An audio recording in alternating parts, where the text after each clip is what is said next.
त्याच्यावरती आता उद्धव साहेबांशी जाऊन चर्चा करू आम्ही. मग हे कुठे जातात? गुवाहाटीला का सुरतला की गोव्याला की दरे गावात? काय कुठे जातात हे? बघा, यांची मती गुंग झालेली आहे, हे भरकडलेले आहे. हे सगळे अघोरी साधू आहेत. आणि प्रयागराजच्या अघोरी साधू जे आहेत त्यांची तपस्या आहे, त्यांची तपस्या आहे. ते हिंदुत्वाचे प्रतीक आहेत, पण हे नकली अघोरी आहेत. हे नकली अघोरी, हे राजकारणातले अघोरी आहेत. त्यांच्यावर लक्ष देऊ नका, अजिबात लक्ष देऊ नका.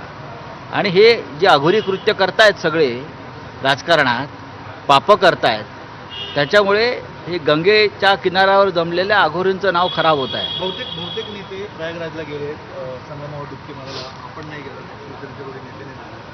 साहेब देखील जाणं अपेक्षित होतं, गेले नाही.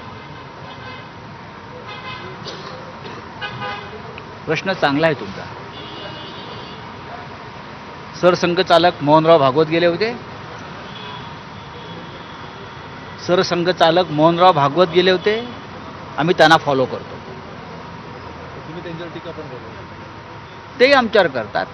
हिंदुत्व, राष्ट्रीय स्वयंसेवक संघ असेल, विश्व हिंदू परिषद असेल, बजरंग दल असेल, सध्याचा भारतीय जनता पक्ष हा नकली हिंदुत्ववादी पक्ष आहे.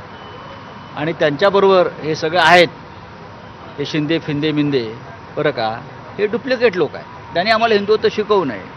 राष्ट्रीय स्वयंसेवक संघाचे सरसंघचालक मोहनराव भागवत यांना मी तरी प्रयागराजला जाऊन गंगेत डुबके मारून स्नान करताना मी पाहिलं नाही. आम्ही सगळे म्हटलं सरसंघचालक गेले का त्यांच्या पाठोपाठ आपण जाऊया. म्हणजे ते गेले असते तर तुम्ही गेले असते. नक्कीच आमची अशी योजना होती की सरसंघचालक गेले म्हणजे भारतीय जनता पक्षाचे जे प्रमुख आहेत, मूळ प्रमुख, तर आमचं जाण्याचं नक्कीच ठरलं होतं की आपण सरसंघचालकांना फॉलो करू.